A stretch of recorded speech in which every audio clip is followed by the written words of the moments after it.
Response to Mr Monkey238, video God vs Science, long but worth it. Actually, hot and cold and bright and darkness are all sensory perceptions, in that there are thresholds to each at which your body reacts differently to each. Hot you sweat, cold you shiver and reduce circulation to the extremities. Light, bright, environment you pupil constrict, and in darkness the eyes dilate and you get night adapted.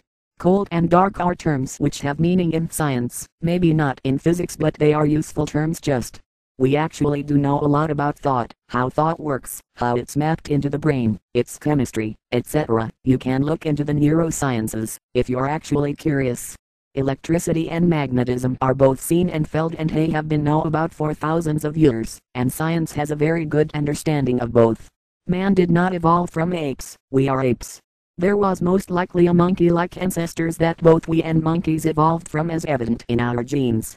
That is, the evidence is perfectly identifiable in every cell of every human.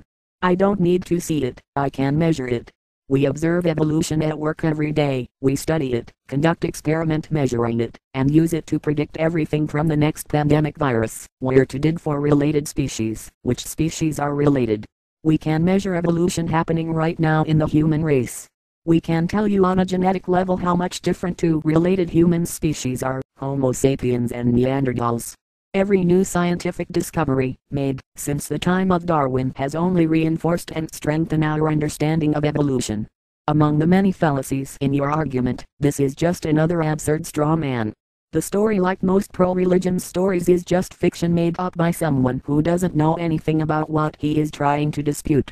You imply that science only works on the five senses, which our senses are supplemented by a ton of technology. Science is also cumulative.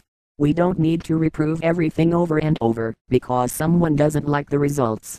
If he would have asked the students, do they believe the professor has a brain, rather than what they observed, you would have gotten a universal yes from those students, because there is evidence, and if it actually was required, he could with a little surgery show you. Focusing only on silly semantic tricks and arbitrary definitions never really address the real problem, the fact that there is no evidence for your position.